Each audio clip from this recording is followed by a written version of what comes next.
Assalamualaikum warahmatullahi wabarakatuh. Perkenalkan, nama saya Zahrotunisa. Saya dari kelas 1 MPIB. Saya di sini akan sedikit menganalisis struktur dalam sajak biang lala karya Abdul Wahid S.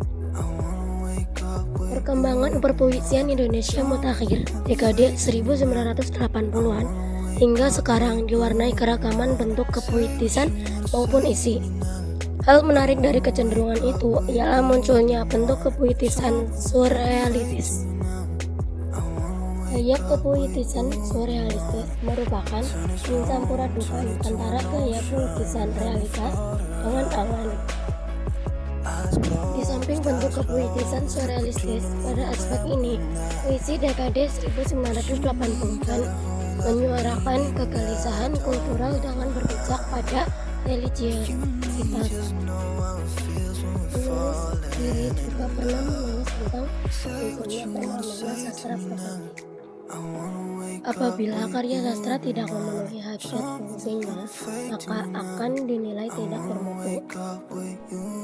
Jadi, karya sastra dapat menyenangkan karena estetika yang direalisasikan melalui bahasa dan berguna karena isi yang terkandung di dalamnya. Pada penulisan sajak diperlukan juga bahasa. Bahasa adalah media komunikasi untuk menyampaikan ide gagasan. Dan setiap manusia menggunakan bahasa ketika dirinya ingin mengungkapkan isi perasaan dan pemikirannya pada orang lain. Maka bahasa merupakan modal utama untuk penulisan sajak. Teori dan metode.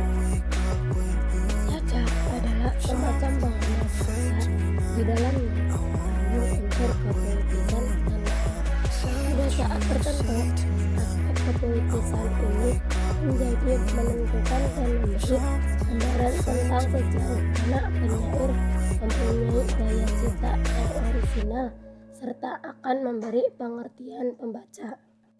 Pada aspek makna, yaitu untuk memaknakan pemikiran identifikasi aku, diasumsikan tidak mempunyai hubungan dengan konsep surrealisme, tetapi justru bergerak ke arah wilayah religiositas. Aspek kepuitisan dan makna itu, baik bagian maupun keseluruhannya, berada di dalam pengucapan bahasa sebab karya sastra menggunakan bahasa. Pembahasan kajian 3 sajak dari buku Biang Lala karya Abdul Wahid S. Baik, puisi pertama yang akan dianalisis adalah puisi berjudul Karya. Di dalam video tersebut sudah terdapat puisi yang berjudul Karya.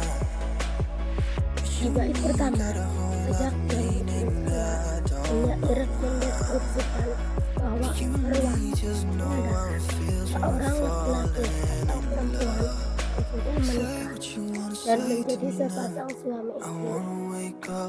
Karya adalah kekasih pujaan hati atau belahan nyawa yang telah ditakdirkan oleh Allah sebagai penerus hidup seseorang yang abadi. Di bait kedua, sajak yang berjudul Karya, penyair mendeskripsikan bahwa seseorang yang sudah menikah jika pagi hari pergi, ia akan kembali kepada keluarganya, melewati malam-malam yang indah dan penuh kaget tentang agar suatu hari nanti bisa menjadi sebuah cerita untuk anak-anak. Dan untuk puisi yang kedua akan dianalisis adalah puisi berjudul Potret. Dan di dalam video tersebut saya sudah mencantumkan puisi yang berjudul Potret. Dan untuk menganalisis bait pertama sajak yang berjudul Potret, penyair mendeskripsikan beliau melihat bayangan dirinya di masa kecil ada pada cucunya sendiri. Beliau melihat dan mengenal bahwa perilaku cucunya sangat mirip dengannya, baik dalam keadaan sedang maupun sedih. Di bait kedua sajak yang berjudul Potret, penyair mendeskripsikan bahwa senyuman atau kebahagiaan cucunya yang selalu menguatkan hari-hari beliau karena kebahagiaan cucunya bagikan penghibur untuk dirinya dan keluarga. Dan buku yang ketiga adalah isi berjudul Lebaran. Dan di dalam video tersebut saya coba menyantumkan puisi yang berjudul Lebaran. Dan penganalisan di bait pertama adalah di bait pertama sajak berjudul Lebaran, penyair mendeskripsikan kebahagiaan umat muslim yang telah berbebas menahan diri dari hal yang membatalkan puasa. Mereka berjalan saling bermaafkan dan dari senyum bahagia. Kesimpulannya, sastra adalah hasil rasa yang merupakan sebuah keindahan yang termasuk dalam hasil karya sastra. Sastra lahir dari sebuah peradaban dalam masyarakat yang hidup, berkembang, dan terus ada di dalam masyarakat tersebut. Dalam keberadaannya di tengah masyarakat, sastra memiliki peranan dan mengaktualisasikan suatu kebudayaan dari masyarakat. Maka dari itu, sebuah sastra selalu berkembang dan dinamis dengan perkembangan masyarakatnya. Sastra yang bisa diterima dan sesuai dengan perkembangan masyarakat akan tepat untuk mengaktualisasi kebudayaan tersebut. Jika sastra tidak dapat dinamis, berbanding terbalik dengan tujuan dari sastra itu sendiri. Dalam puisi tersebut terdapat kepolitikan dan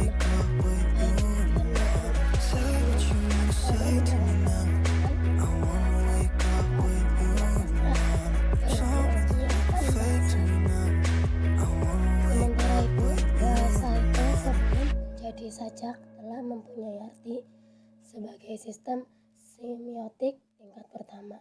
Sedangkan selanjutnya, ketika menjadi sajak, bahasa ditingkatkan sistemnya menjadi makna. Sebagai semiotik tingkat kedua, Januari 1918 membentuk sajak menjadi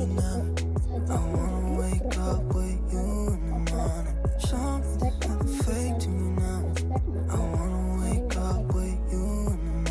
puisi berfungsi untuk menampilkan makna